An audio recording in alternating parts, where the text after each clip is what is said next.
Unchain my heart, baby, let me go. Unchain my heart, 'cause you don't love me no more.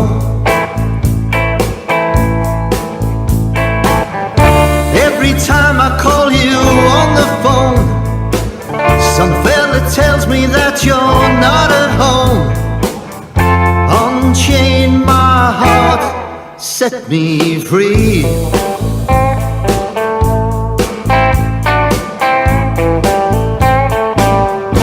Unchain my heart, baby, let me go. Unchain my heart, 'cause you don't love me no more.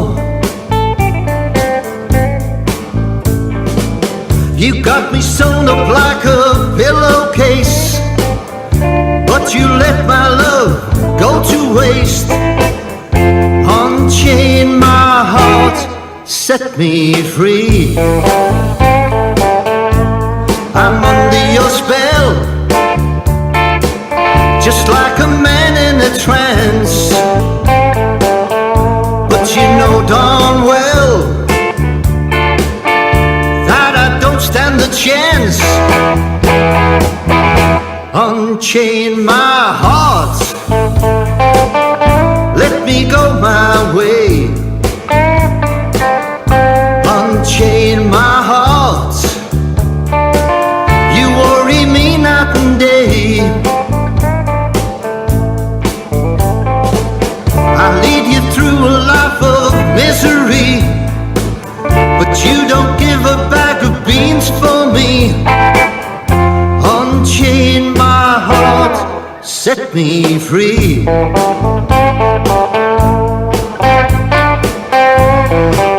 Welcome, ladies and gentlemen, to the Lanky Beach Show. It's great to have you on board. This is Still Standing and Unchain My Heart.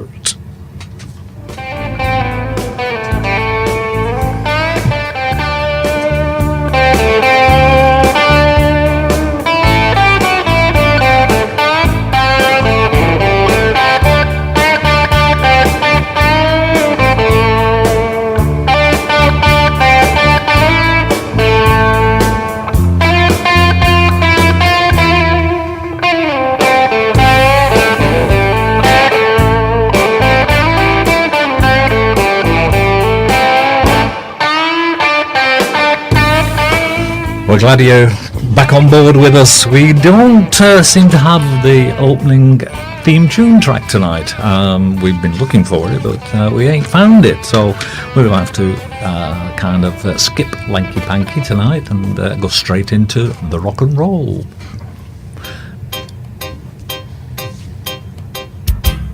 You got a thing about you, I just can't live without you. I really want you, Eleanor, need me. Your lips intoxicate me, even though your folks hate me. There's no one like you, Eleanor, really.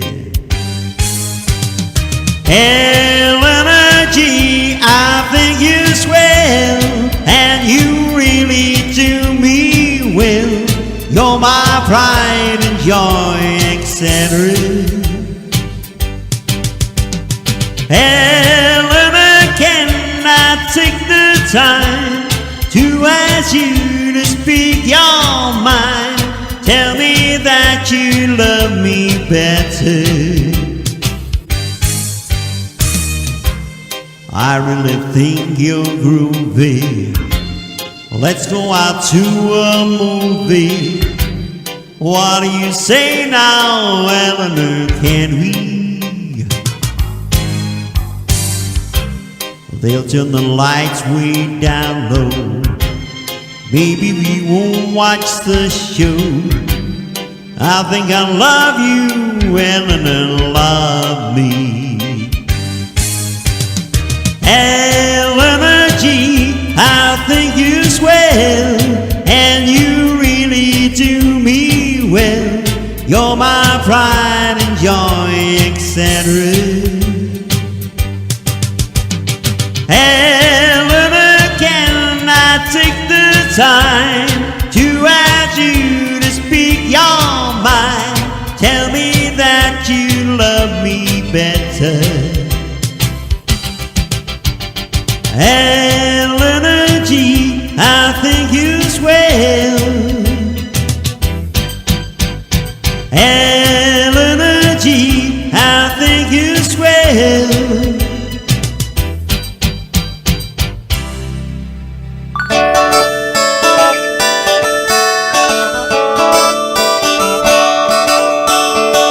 Turn up your radio and tune in that dial. Bill Hart on your radio, you know he's guaranteed to make you smile. Yes, we're here once more. Ladies and gentlemen, welcome from all over the world to the Wrightington Hospital Radio, broadcasting in the Wigan hospitals and the Wrightington hospitals. Tonight's guest has just arrived and giving us a big smile all around the studio. I'm joined here with Diane, who is normally here doing my studio bit and a bit more than that. She works exceedingly hard, but won't take any credit for it, and I don't know why, but there she is. She's a very modest young lady, I know that, you know, and she's a pleasure to work with. Let's get on with more kind of, I was going to say rock and roll, but this is not rock and roll. This is Fred Bachman and his Christmas in Miami.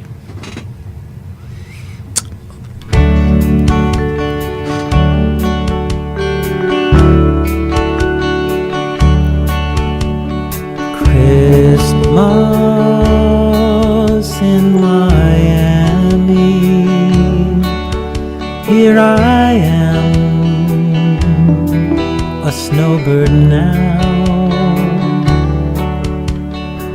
Always dreamed I'd be here, but I feel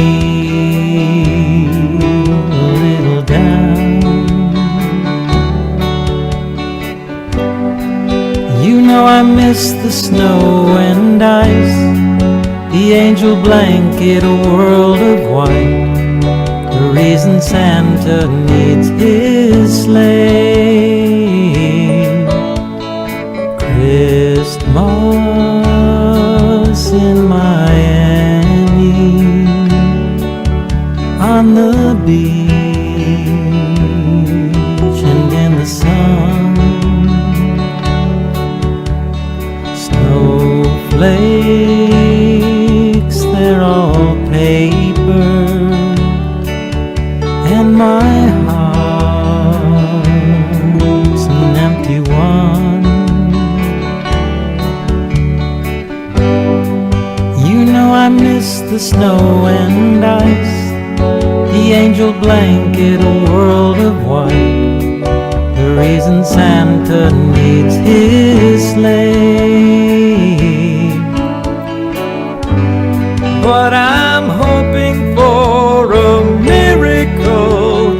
Christmas Day I'll see snowflakes here in Miami.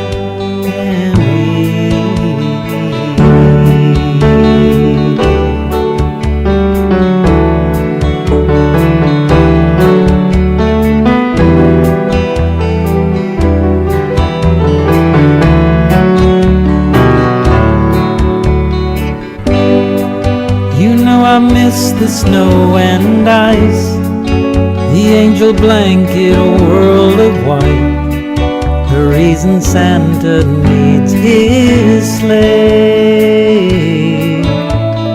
Christmas in Miami,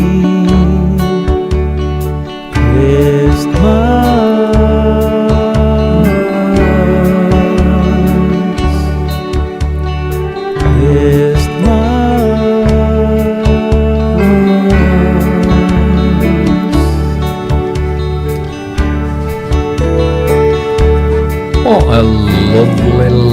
lovely song, that is, Fred.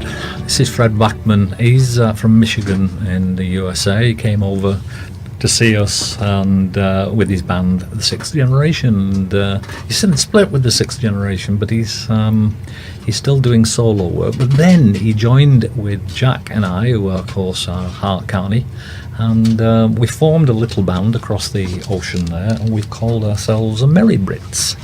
And we are having a good time. We put one track together that we won't be playing tonight, but it's something to look forward to in the future. We've just finished this week, as we speak, our second track called One Chance, and that's another Merry Brits track, and Fred takes quite a bit of a lead on that, and we're looking forward to getting that released pretty soon. And I think when I say pretty soon, I mean as in next week at the latest. So that's a little bit about that. So without further more ado, I'm going to play just one more track before we get stuck in with our guest Geoff Simpson of Searchlight, the band from Bolton, and then we'll see what he's got to offer all us Lanky Beat listeners. So this is Hart County now, and this is Christmas Song.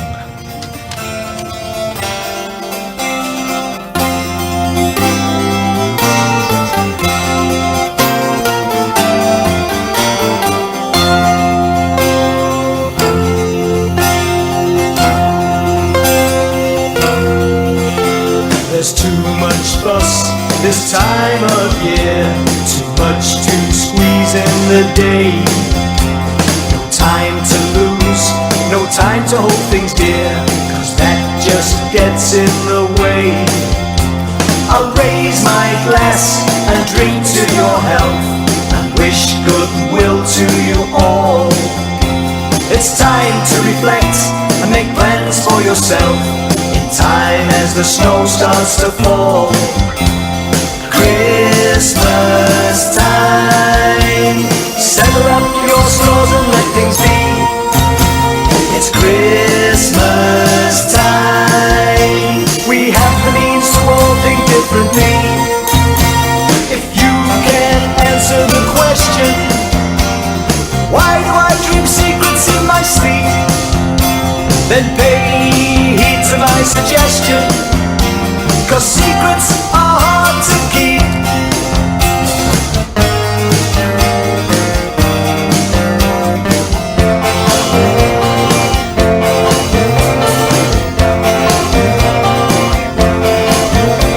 Forgive and forget, think sensitively, overcome all your fears. You can heal those wounds, be who you want to be, look forward to happier years. I'll raise my glass and drink to your health, and wish goodwill to you all. It's time to reflect and make plans for yourself, in time as the snow starts to fall. Christmas time, think of other people, start to share. It's Christmas time, raise your inspiration, show you care. Raise your glass, be good to yourself, but remember, it's time to be aware. Show your respect, regardless of wealth, show some compassion if you dare. I made my list this morning, I wish you all stay healthy and free.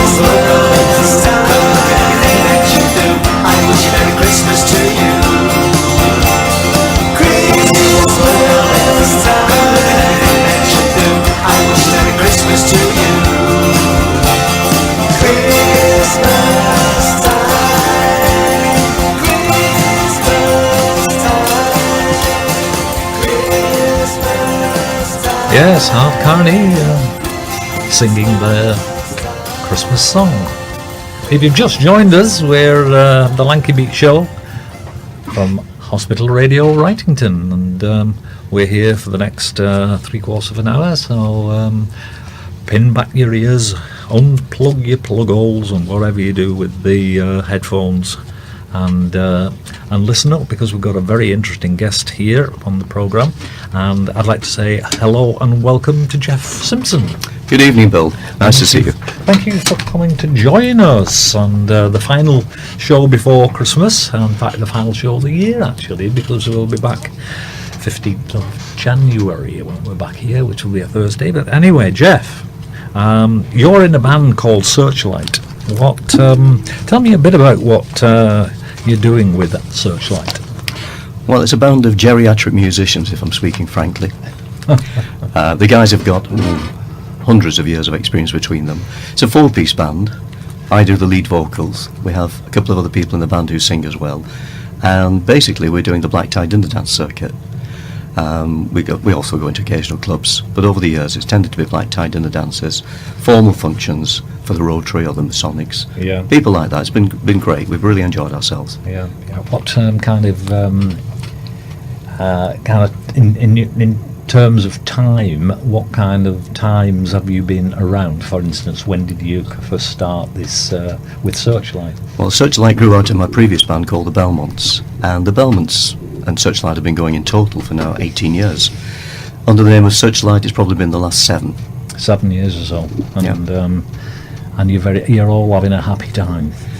Generally speaking, I think most of the people who've come and gone from the band over the years have remained friends. Yeah. It's rare that we've had anybody who sort of walked away with any sort of malice or upset. Well, that's quite rare in bands, because it's a breeding ground for hostility in a lot of cases, but it can have the opposite effect too, can't it? Because I was in a band that there was never any kind of falling out, really. I don't remember any, but that was way back in the 60s, and more modern, up to date. I've got a partner called Jack Carney, and we're Hart Carney, a little duo, and we're mainly in the recording studio. But anyway, that's it. Enough of that. I'm going to take you right back to the beginnings of time, and before you started enjoying yourself with rock and roll. That's Right. what I'm going to take you back to. But before we do that, I'd like to play a track. You could introduce the track, because it gives a lot of flavour, I think, by introducing this track, and it gives a lot of flavour about what's been happening to you over the past 2 or 3 millennium. We'll reduce that to decades. Yeah, I think that's more favourable. Well, basically, this track is called Rolling Thunder, and it was written and produced by Ted Unwin, who helped me to form the original band way back in the late 20th century. Ted worked for a motorbike firm called CCM, and they were due to go to NEC for a launch of a new bike, a new model. NEC, what's the NEC? The National Exhibition Centre at Birmingham. It's where they have the classic car shows and lots of major conferences and things like that. I saw Dire Straits there. Yeah, long time ago. Yeah. So basically, Ted was commissioned to do this, and if you remember the film Easy Rider. Yep. Well, if you have the image, I think it was Dennis Hopper and another character who I can't remember, riding their motorbikes laid back across the desert. Who can forget that image? You know, it really is a fantastic image, and based on that, Ted has created this song. He went into a recording studio at 7 o'clock on a Thursday evening, and it was due to be played on the Saturday at NEC, and came out at 3 o'clock in the morning, having produced Rolling Thunder. Right. We spent a lot of time on the weeks preceding that trying to get the right sound for the motorbike, which you'll hear at the beginning of the track. Right. And that involved numerous motorbikes being tried and tested, and different speeds, different approaches to the microphone. Anyway, finally cracked it, and you'll hear this on the track. Well, that's a good start.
ticket to adventure.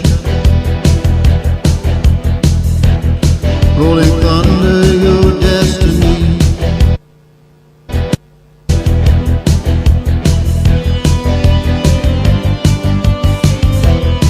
Yes, they call it rolling thunder.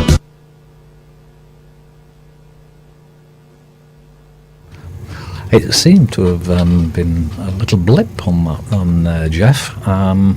I don't know what we can put that down to, but Gremlins, I think, is the it's. best one. But I think we've got enough out of that particular track to know that I want a copy for the Lanky Beat show to play it some other time later on when I get high flying on my solo career, which I'm going to tell you about a bit later. But we've got Geoff Simpson here, and we're ploughing through some of the discs that he's brought with us.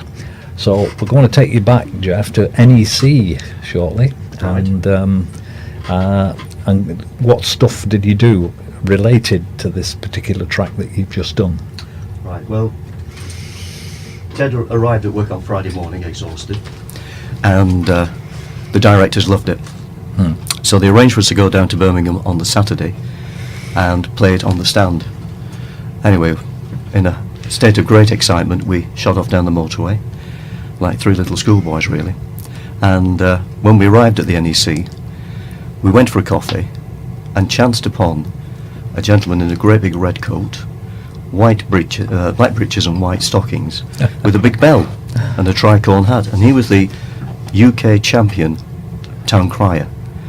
Really? And he was working there at the show, announcing various events that were happening during the day. So we took advantage of his services and asked if he'd announce the premiere of Rolling Thunder. And sure enough, at 11 o'clock he turned up at the stand, ringing his bell, proclaiming "Oh yay," and the White Snake track that was being played at the time was taken off, and Rolling Thunder came on, and that was the first time it was played in public. Right. So quite a good memory of that Quite day. an honour that is, isn't it? Yeah. At the NEC, not bad to make your debut kind of thing at the NEC. Even it is a recorded debut, and I love that track, and I know that Diane's pretty impressed with it as well. Yeah. Well, I'll get you some copies without Yes. the blip, I hope. Yes, please. Yes, please. So what developed after that? Well, after that, we got a residency, playing alternate Thursdays in a local pub, because back then we were very raw. The lads had been playing in the 60s themselves, but after that they'd had a hiatus for many years. Yep. And we just got back into being a band. First time I'd been in a band. I'd never sung in public except at school before, and it was just developing the confidence and the rapport with the audience, and remembering all the words. As you get older, you tend to find that the memory starts to fail a little bit. Ooh, tell me. Yeah. I've rewritten a few songs as I've gone along, just remembering the rhyme at the end of the line, and hoping nobody would notice. They usually did, but we got away with it quite often. That's all right. So yeah, we don't go out regularly. We had never had an agent. We always play by recommendation, Right. and it's worked well. So we're out usually on average over the year about twice a month. Yeah, that's good. That's good, because that keeps it into a hobby. It's a hobby, that, isn't it? It is. We're not doing this for the money. We're doing it for the enjoyment. Absolutely, and a lot of people don't understand that. No. Oh, you're not getting paid. You're not going to do this and do that. And yeah. Excellent. It's like voluntary work. It's like what Diane does and what I'm doing here and what we're doing tonight. It's voluntary work that we're all doing, and I encourage anybody out there to get involved in any kind of voluntary work, because it's so rewarding. It's fantastic. Yeah, it certainly is. It certainly is. Yeah. And the fun that you get out of being in a band, developing through the rehearsals, getting the set together, and then delivering it, and seeing that the audience have really enjoyed the evening with you. Yeah. And the comments that come afterwards about what times they were in bands, or whether they remember that particular song at the wedding, or whatever. Yeah. It just adds to the atmosphere. That's great. And you make lots of friends through the other musicians as well. This is it. Yeah, this is it. You kind of you're pitched in there on a little favourite theme of mine, whereby camaraderie between musicians over the years is absolutely invaluable. And the friendships that developed. And we haven't mentioned it yet, but Lanky Cats is a cauldron of interactions and developing, relationships and things like that. It's incredible what's going on down there, and it's a side thing, and it's a side issue of sorts. But it's almost become mainstream now. You've got to get involved with somebody else, and you're interested in what they're doing and how they're doing it. That's right. That's right. That, aren't you? It just develops naturally. I know. And old acquaintances are met through the through Lanky Cats as well. People who have moved away from the locality they were in before when they were in a band, created new links, and then you arrive at Lanky Cats and you see somebody sat there looking, thinning on top, shall we say? Absolutely. This is something when I first conceived doing Lanky Cats, I'd never even thought of the camaraderie that it would generate. Yeah. And it's been extraordinary to see and watch, and it happens every week. Somebody will walk through the door and recognise you or somebody else. That's right. And they wrap their arms around one another. And this after 50 years. Long lost friends. Yeah. It's great credit to yourself for having the idea in the first place, and the team you've developed and built around you. Yeah. Because you can't do these things on your own. You need very, very good support. I'm glad you've mentioned that, because unsung heroes, and even I hero worship these people like Diane going down and doing that kind of thing. Yeah. And there's there's a dozen other people that do all the hard background work that nobody ever sees, and yet we can't function without it. And, That's right. So there's another kind of camaraderie taking place there. All these little bits of pieces of camaraderie all over the blinking place. It's a jigsaw, isn't it? All It fits is, together. it is, and it's been extraordinary how successful it's all been, but it's down to people like this wanting it and willing it to happen. And Wrightington Hospital Radio is very similar with the way Diane's been a catalyst, an extraordinary catalyst in her time, getting this studio, for instance, together. But anyway, that's another story, and we'll bring Diane in. In fact, she got me interested tonight, and we're chatting about how we're going to do things in the future. And she says, nobody's ever interviewed me. And I said, of course not. You're a prime candidate. I know. And she works for everybody else. She pulls all the stops out for everybody else but herself. Right. So we've agreed that I will swap chairs with her, and I'll interview Diane in a future programme. How about that? Sounds a great idea. Say hello, Diane, because we've not heard from you yet. Hello, Diane. Yeah, where it is, because if you first once, if you get confused, I'm here to point you in the right direction with levels, etc. on the desk. Yep. Yeah. Anyway, she's doing a great job on me. She is. She is. I'm battered and bruised, but I'm still. She's doing a great job on me. When we first started, I said I won't hurt you too much. Gentle, that's the word you want. Gentle. Gentle persuasion. She is very, very, very. That hammer works wonderful. Yeah. So, what have you got lined up for us next on that in terms of a track, Geoff? Well, I've got one here. There's a Buddy Holly number. It's number 4 on an album that we made. Very much a 60s sound, a raw sound, way back in the early years when we were still developing. And it's numbered by Buddy Holly called Heartbeat. Right.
We're the sixth generation, and we love Lanky Land.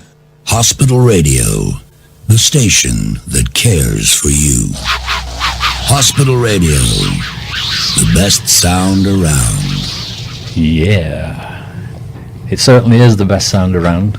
We hope you are enjoying what you're hearing this evening from the middle of, is it Wrightington Towers, is it? Wrightington Towers, yes. Wrightington Towers, yes, that's right. And that's it. In the penthouse. The penthouse. In the penthouse, yes. Is it the penthouse suite? The penthouse suite, yes. Oh, that's right. That's all right then, yeah. Usually at the penthouse has a loo with a full glass wall in it, and you can look out over the scenery. I wouldn't want to use that.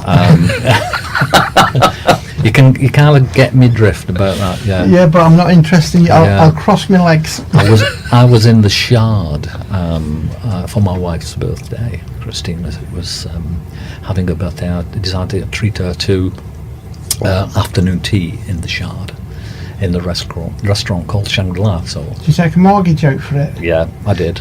I'm still paying for it. And she went to the loo and she said, "You want to see where I've just been?" I said, "I don't think so, because I've just seen what you've just seen." I said, "I was facing the wall, but if anybody looking in on the 50th floor, they can see everything. It's amazing." I'll give it to Miss. Anyway, there was nobody looking in on the 50th floor, so thank goodness. I didn't expect them to at that particular height. But we digress, don't we? We digress. We can talk about anything on this show, can't we? Yeah. Anyway, getting back to Geoff and Geoff Simpson of Searchlight, the band. Whereabouts did you kind of first get your influences from, Geoff, when you were a little lad running around the playground in your short pants and your flat and your 6 and 7/8 cap, Yeah, still the same size. So what? Well, I think, like so many people of my generation in the 60s, I was heading off to secondary school in 1960.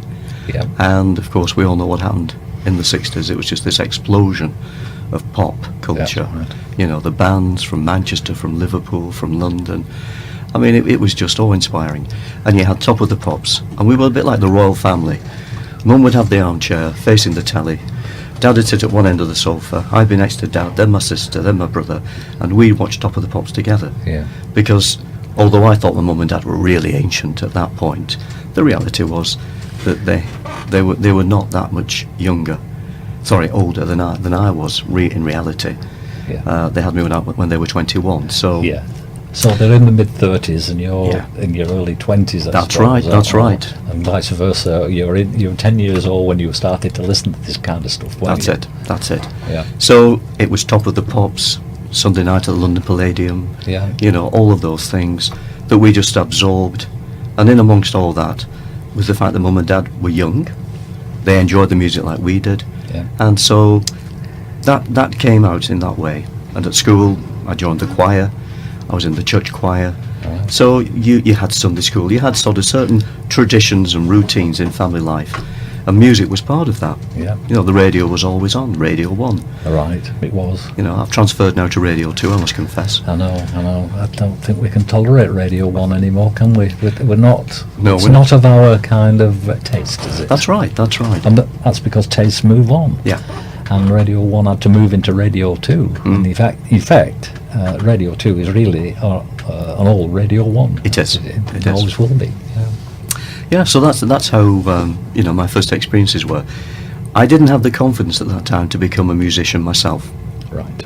So as I say, through being in the school choir and being part of that ensemble where you suddenly realise the power of the group is far enhancing the individuals. And I thoroughly enjoyed that experience. When I went off to train as a teacher, then it was essential that I became more confident. And part of the college course was having involved in plays and other experiences, just to develop that self-confidence. It did, yeah, that's right. So over those years, I became more assured. Yeah. but music still didn't hit in the way that it did do in the later years. Yeah. Did he have any kind of particular penchant towards a musical instrument, for instance? Well, that's funny you should say that. At the secondary school, I was given a trumpet. Now, my dad loved Eddie Calvert. So I arrived home with the trumpet, full of enthusiasm, and was immediately banished upstairs to my bedroom. And if you're lying full length in bed with the trumpet on your chest, under the covers, with a torch, trying to read the music at the bottom of the bed, it's quite dispiriting. It doesn't really encourage you to think, I'm going to become the next Eddie Calvert. Yeah. So unfortunately, as soon as the music teacher realised that the valves were not operating as smoothly as they should do through lack of use, he decided that it was time that he and I parted company. Right. So that squashed that. It's been a regret ever since, I must confess, but I've had a reprieve. Through Ted and Peter and Howard, who formed the band with me originally, and going to an open mic night where I was challenged to sing a song, because they could always see me singing along with everything, but I never actually volunteered to sing. So I was browbeaten one night, a little bit like Diane with yourself, into participating in a week's time. So I learnt a song which I knew they could play, and that was the beginning of me starting to sing. Told Ted about it, and Ted said, well, I'll come and play for you and back you, because you would have 5 or 6 guitarists in the room every time, and they'd all be playing along. And Ted had been in a band in the 60s called the Tribunes, and they'd been on a circuit of the, I think it was Threll Falls pubs. Right. Or the Tetley pubs, anyway. The brewery would provide money for the band's entertainment. That's right. And they would tour around the pubs. He said he could never forget the costumes that they had on stage, because they all had Roman togas. Oh, dear me. He said, so you were stood on stage with your Roman toga on, playing your music. He said, and the catcalls you got from the women. What? He said it was... they would love it. They would love it. He said they were lucky to get off the stage still in the togas at the end of the night. So that was Ted back in the 60s, and it's revitalised his love of music as well. He's always been playing at home, but he'd stopped coming out into public. Right. Peter had been in a show band back in the 70s, and those two came together with Howard, a friend of mine, who'd been in a country and western band playing bass. So suddenly we had a full complement for the band. Yeah. No drummer. No drummer. And we went out as a 4-piece. We got a residency in the Black Bull in Edgeworth. And this was the Belmont, was it? This was the Belmont. This was the Belmont. Yeah. And then Ted started writing songs, and we just developed from that. Yeah. And at one point, we want to have an album, something for posterity, for the grandchildren. Yeah. So we went in the studios and recorded a number of Ted songs. Yeah. And we'll play one of those in a little while. Yeah. Looking forward to that. Yeah. So that's how it was developing. Yeah. An interesting thing geographically about your name is it associated with a little district just outside Bolton called Belmont? Is it that where you get? That's exactly right. That's exactly right. Ted lived in Belmont, or lives in Belmont. Yeah. And he went across the road to the local hostelry, the Black Bull. Yeah. And the landlord there was a great character, and he was delighted. It was quiet on a particular Monday night, and he said, you can come in, use the back room. Yeah. And he started coming in, playing mouth organ with us. He never actually joined the band, but he gave us our first public gig. Yeah. And I can always remember that. And you all people are dead in music. They offer you the opportunity to do something, and that enables you to develop and spread the word. Yeah, spread the sound. So, what track have you got lined up for us next, then? Well, Geoff, a number that's been in the band's repertoire ever since we started has been one by the Searchers called "Walk in the Room." Yeah. And it always takes me back to those first few months when we were cutting our teeth on learning how to play this and present it to an audience. And you chose this particular song. It inspired you enough to adopt it and play it ever since. So yeah. Here it is, the Belmonts with "When You Walk in the Room."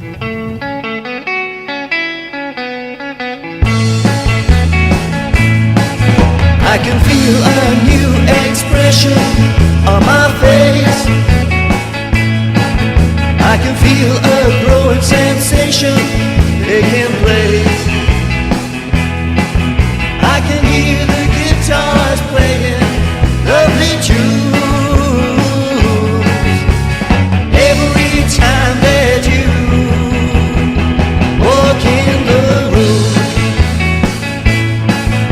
Close my eyes for a second and pretend it's me you want. Meanwhile I try to act so nonchalant. I see a summer night with a magic moon. Every time that you walk in the room, baby, it's a dream come true. Walking right alongside of you. Wish I could tell you how much I care, but I only have the nerve to stay. I can feel something pounding in my brain.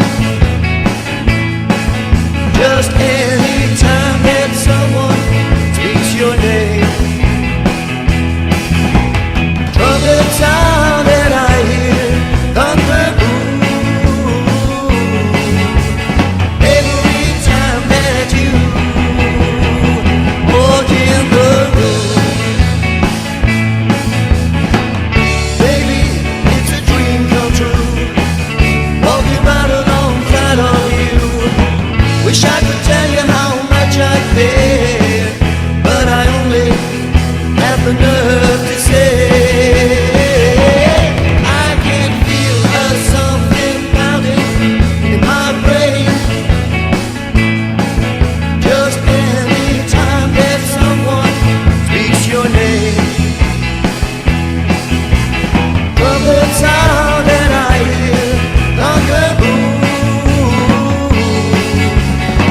Every time that you walk in the room. Every time that you walk in the room.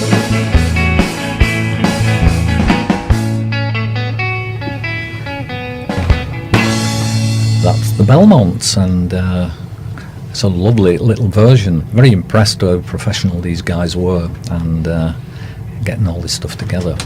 If you've just joined us, my name's Bill Hart, and this is the Lanky Beat Show on Radio Wrightington, together with Diane Herring on engineering and production. And we've got in the studio, of course, and we've been listening to these fascinating stories, and we're still not finished with these stories. We're back to Geoff Simpson. Geoff, you and the Crickets. Yeah. After the band had been going for about 2 years, we were told that the Crickets were coming across on a UK tour and that they were going up to Southport. And the person who was telling me this was due to be married, and his fiance's father had contacted the Crickets many, many years ago, and whenever they came to the UK, they would go to Southport and do a charity concert. He'd provide them with accommodation, and they became firm friends over the years. And we were very kindly invited along to the Floral Hall, saw the concert with the Crickets, and then were introduced to them afterwards. And Ted had just written a tribute to Buddy Holly, which we recorded, and he and Peter were both fantastic fans of Buddy Holly. They knew his music inside out. And one time we had a rehearsal, and Ted turned up with a song, and he said, "This is a really old Buddy Holly song. Very few people have heard this." And Peter went away and spent 3 weeks researching on the internet to try and find this song that Ted played to him. What he didn't realise was it was one that Ted had made up in the style of Buddy Holly, and it didn't exist as a Buddy Holly number. Yeah, of course. Pulling his leg. Anyway, at the end of the show, we were introduced to the Crickets, and Ted got them to sign this copy of his song. Yeah. With all 4 names there. Sonny Curtis, the guys themselves. Yeah. And sadly not all with us now.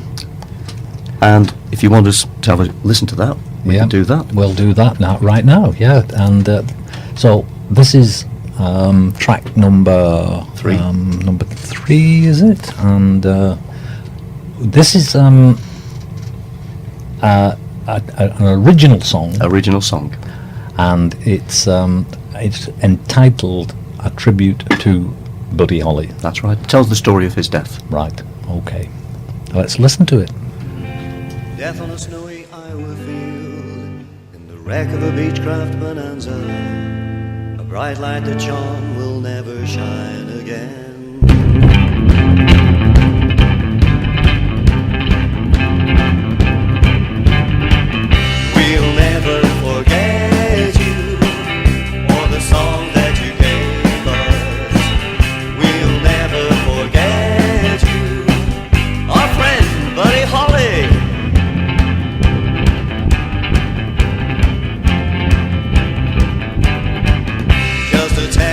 man with a guitar. He set the world on fire, but he didn't realize that his music would never die.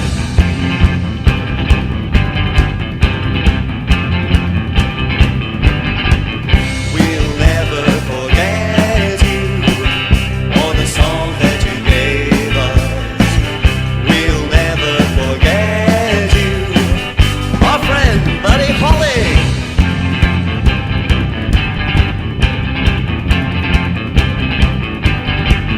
I listen to the record machine, to sweet ballads and rock and roll. Great music for everyone. Let's hear it again and again.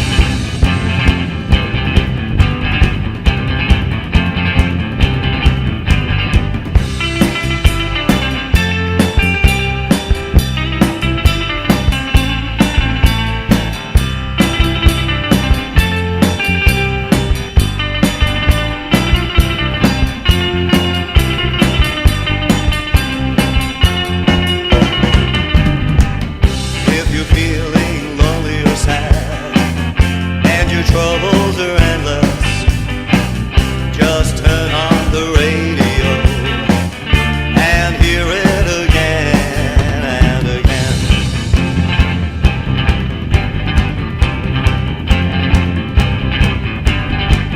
We'll never forget you and the song that you gave us. We'll never forget you, our friend Buddy Holly.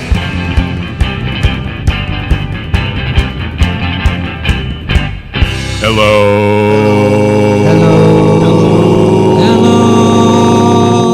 Hi, we're the sixth generation. Here's a new one for our British fans.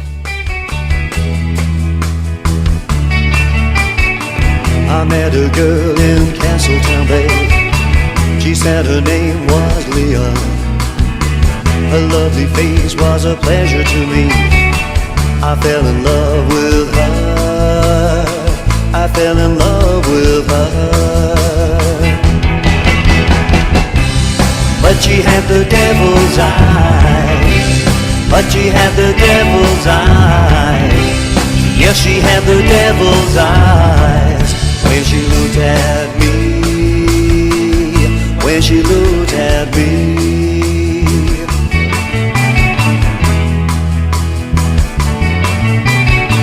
I got a bar at the edge of the town. We used to run it together. If you ever visit the place, don't ever mention me. Don't ever mention me. But she had the devil's eyes. But she had the devil's eyes. Yes, she had the devil's eyes. When she looked at me. When she looked at me.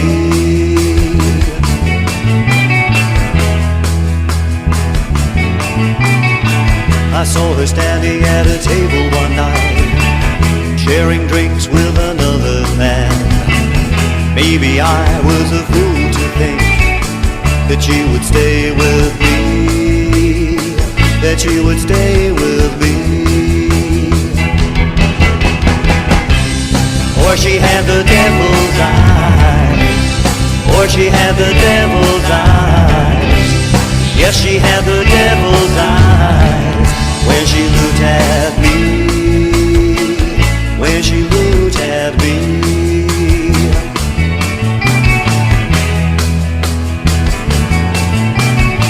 She never saw the knife in my hand.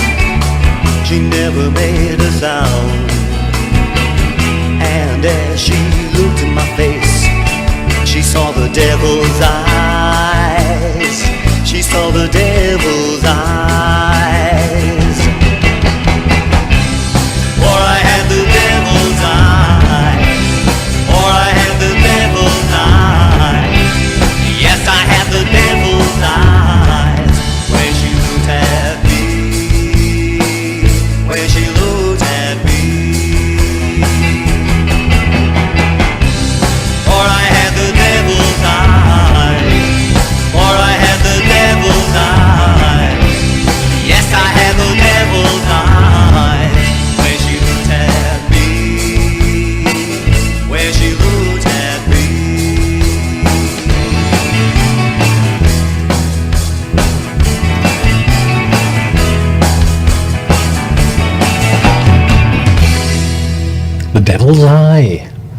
us a little bit about that, Geoff.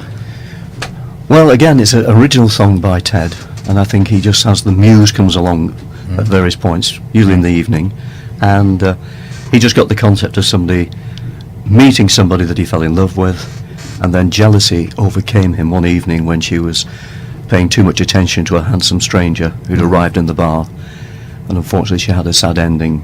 But the song's theme was about the eyes, that she had devil eyes. Yeah. In other words, she was pretty risque with the men. Yeah. And at the very end, the guy stabs her, and suddenly he's got the devil eyes. That it's all come about because of this lady and the jealousy. So that's the story behind that. Ah, lovely. Yeah. Pride, yeah. Crime of passion. Crime of passion, exactly. Yeah. Crime passionnel. We can speak French in Bolton, you know. Oh, aye, that knows. Yeah. So, you were telling us just off air there a little bit about, your family selling pies around pubs or something like that. That's right. Yeah. As I said, my grandmother had 11 children, 2 daughters and 9 sons. And times were hard in those days, and they had to make money as much as best they could. And the lads would go around the pubs, but they were also singers as well, and they would be singing in the pub to the piano. Anyway, Uncle Alan came back from India, where he was serving in the forces, went to Blackpool for a day out, and in the evening was in Uncle Tom's cabin singing various songs during the night. Uncle Tom Cabin is a pub in Blackpool. That's just right. For people who don't quite know what that's all about. That's right, yeah. Sorry to interrupt. No, quite right. Anyway, at the end of the evening, a gentleman came up and said, "We have somebody over here who'd like to speak to you." And when he went across, it was the famous star Gracie Fields. And she said that she'd been so impressed with his singing that she offered him a job on her show, which was on the pier, which was a very prestigious event. Well, Gracie Fields, if I remember rightly, was making hit records like Hand Over Fist, wasn't she? She was from Rochdale originally. That's right. She's a Lanky lander, isn't she, really, from Rochdale? And because she would get top billing on her show that would be held on one of the Blackpool piers. Of course, they've got 3 there. They weren't satisfied with one. They had to build 3, didn't they? I think the demand was such from the cotton towns, with everybody going there for the wakes weeks. Yeah. Just thousands and thousands of people just rolled up, didn't they, for those holidays? On the shower banks, on the train. Yeah. So that's a little bit about Gracie Fields, and these people got involved with her. Did they actually go on the show with her? No. He being in the forces, this was the Second World War. He had to go back and serve in India. Right. And so nothing came of that. But it's a great story for the family. Nice to be asked, isn't it? About such a megastar. She was a megastar. Well, she would have been the Adele. Absolutely. Of that time. Yeah. The Shirley Bassey. Yeah. Absolutely. Yeah. Well, it's been great talking to you, Geoff. Geoff Simpson here has graced us with his presence. We haven't really got round to talking about things like Lanky Cats, but you're on Lanky Cats pretty soon, aren't you? 29th of December, looking forward to it. Absolutely, looking forward to you coming down there, yeah. We've got a full show on the 29th. We've also got a full show next week, a week today, on the 15th, Thursday the 15th, down at the Standish Unity Club with another 4 bands. So, and we've got Geoff Simpson's band Searchlight on the 29th, Thursday the 29th. We'll have a little bit of a Christmas bash, and we kind of can't make our mind up this year whether to have the Christmas bash before Christmas on the 15th or on the 29th. So we've decided to have it on both. That's a very good decision. That's a great decision. Diane, thank you very much for your superb... Enjoyed it. Superb. Love it here. Engineering skills as usual. And she corrected me last time. I said, Diane, you produce the show. And she said, no, I'm just an engineer. So, yeah, you're just an engineer. Okay. Yeah. So we just have to leave it at that, won't we? Definitely. Well, it's been a pleasure to be here. I really have enjoyed it. Fantastic, Geoff. And we're going to play out on the first track that we played of yours. That's right, Rolling Thunder. Rolling Thunder. Good night, everybody. Thanks for listening, and we'll see you in the new year.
alcohol. I feel my spirit climb to heaven. I'll ride this dream forevermore.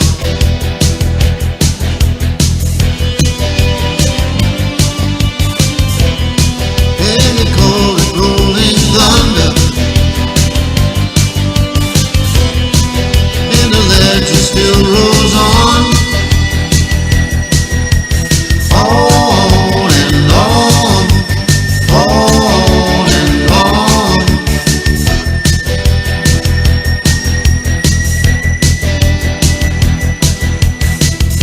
Flesh, blood and bones are pressed together. Man and machine become as one, to seek the pleasure of the senses. We ride forever on and on.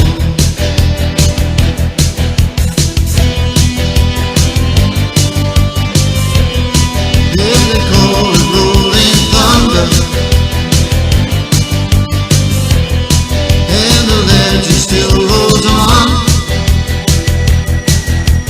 On and on, on and on.